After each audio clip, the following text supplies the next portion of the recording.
Hello friends, ओम श्री गणेशाय नमः। जय श्री कृष्ण। आप सभी का स्वागत है आपके अपने यूट्यूब चैनल पर।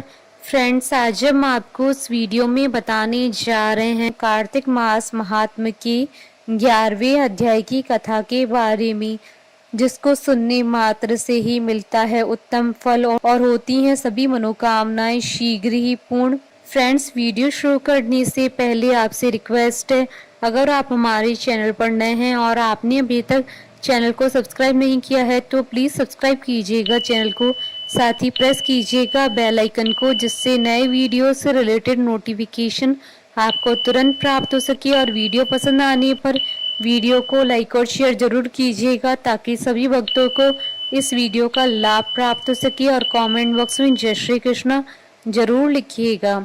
कार्तिक मास महात्म सभी प्रकार के विघ्नों का नाश करने वाले तथा सारी सृष्टि का पालन करने वाले श्री गणेश जी तथा ज्ञान के दाता श्री सरस्वती जी तथा सब पुराणों के कर्ता श्री व्यास जी तथा श्री गुरुदेव जी के चरण कमलों में नमस्कार करके भगवान की श्रद्धा और भक्ति रस में डूबे हुए कार्तिक मास महात्म की कथा कहती हूँ। कार्तिक मास महात्म 11वां अध्याय प्रारंभ। जप कर जीव हो भव सागर से पार, 11वें अध्याय का कमल करे विस्तार। एक बार सागर पुत्र जलंधर अपनी पत्नी वृंदा सहित असुरों से सम्मानित हुआ सभा में बैठा था। तभी गुरु शुक्राचार्य का वहां पर आगमन हुआ। उनके तेज से सभी दिशाएं प्रकाशित हो गई। गुरु शुक्राचार्य को आता हुआ देखकर सागर पुत्र जलंधर ने असुरों सहित उठकर बड़े आदर से उन्हें प्रणाम किया। गुरु शुक्राचार्य ने उन सबको आशीर्वाद दिया। फिर जलंधर ने उन्हें एक दिव्य आसन पर बैठाकर स्वयं भी आसन ग्रहण किया। फिर सागर पुत्र जलंधर ने उनसे विनम्रता पूर्वक पूछा, हे गुरु जी, आप हमें यह बताने की कृपा करें कि राहु का सिर किसने काटा था। इस पर दैत्य गुरु शुक्राचार्य ने विरोचन पुत्र हिरण्याकश्यप और उनके धर्मात्मा पौत्र का परिचय देखकर देवताओं और असुरों द्वारा समुद्र मंथन की कथा संक्षेप में सुनाते हुए बताया कि जब समुद्र से अमृत निकाला तो उस समय देव रूप बनाकर राहु भी पीने बैठ गए। इस पर इंद्र के पक्षपाती भगवान विष्णु ने राहु का सिर काट डाला। अपने गुरु के मुख से इस प्रकार के वचन सुनकर जलंधर के क्रोध की सीमा न रही। उसके नेत्र लाल हो गए। फिर उसने अपने धमसर नामक दूत को बुलाया और उसे शुक्राचार्य द्वारा सुनाया गया वृतांत सुनाया। तत्पश्चात उसने धमसर को आज्ञा दी कि तुम शीघ्र ही इंद्रपुरी में जाकर इंद्र को मेरी शरण में लाओ। धमसर जलंधर का बहुत ही आज्ञाकारी व निपुण दूत था।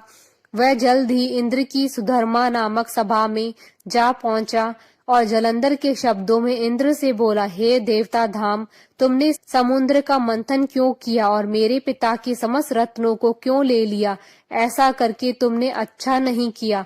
यदि तू अपना भला चाहता है तो उन सब रत्नों और देवताओं सहित मेरी चरण में आ जा, अन्यथा मैं तेरे राज्य को ध्वंस कर दूंगा। इसमें कुछ भी मिथ्या नहीं है। इंद्र बहुत ही विस्मित हुआ और कहने लगा, पहले मेरे भय से सागर ने सब पर्वतों को अपनी कुक्षी में क्यों स्थान दिया और उसने मेरे शत्रु दैत्यों की क्यों रक्षा की? इसी कारण से मैंने उसके सब रत्न हरण किए हैं। मेरा द्रोही सुखी नहीं रह सकता, इसमें संदेह नहीं। इंद्र की ऐसी बातें सुनकर वह दूत शीघ्र ही जलंधर के पास आया और सब बातें कह सुनाई। उसे सुनते ही वह दैत्य क्रोध के मारे अपने ओष्ठ फड़फड़ाने लगा और देवताओं पर विजय प्राप्त करने के लिए उसने उद्योग आरंभ किया। फिर तो सब दिशाओं पाताल से करोड़ों करोड़ों दैत्य उसके पास आने लगे। शुंभ निशुंभ आदि करोड़ों सेनापतियों के साथ जलंधर इंद्र से युद्ध करने लगा। शीघ्र ही इंद्र के नंदन वन में उसने अपनी सेना उतार दी। वीरों की शंख ध्वनि और गर्जना से इंद्रपुरी गूंज उठी। अमरावती छोड़कर देवता उससे युद्ध करने लगे। भयानक मार काट हुई। असुरों की गुरु आचार्य शुक्र अपनी मृत संजीवनी विद्या से और देवगुरु बृहस्पति द्रोणागिरी उसे औषधि लाकर जिलाते रहे। इस पर जलंधर ने क्रुद्ध होकर कहा कि मेरे हाथ से मरे हुए देवता जी कैसे सकते हैं? जिलाने वाली विद्या तो आपके पास है।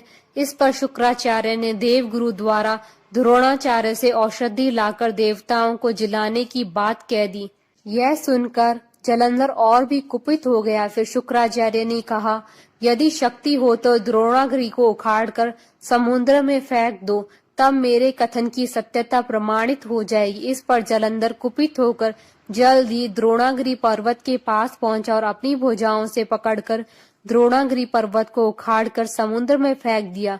यह तो भगवान शंकर का तेज था, इसमें जलंधर की कोई विचित्रता नहीं थी। तत्पश्चात यह सागर पुत्र युद्ध भूमि में आकर बड़े तीव्र गति से देवताओं का संहार करने लगा। जब द्रोणाचार्य जी औषधि लेने गए तो द्रोणाचल को उखड़ा हुआ शून्य पाया। वह भयभीत हो देवताओं के पास आए और कहा कि युद्ध बंद कर दो, जलंधर को अब नहीं जीत सकोगे। पहले इंद्र ने शिव जी का अपमान किया था। यह सुन देवता युद्ध में जय की आशा त्याग कर इधर उधर भाग गए। सिंधु सुत निर्भय हो अमरावती में घुस गया।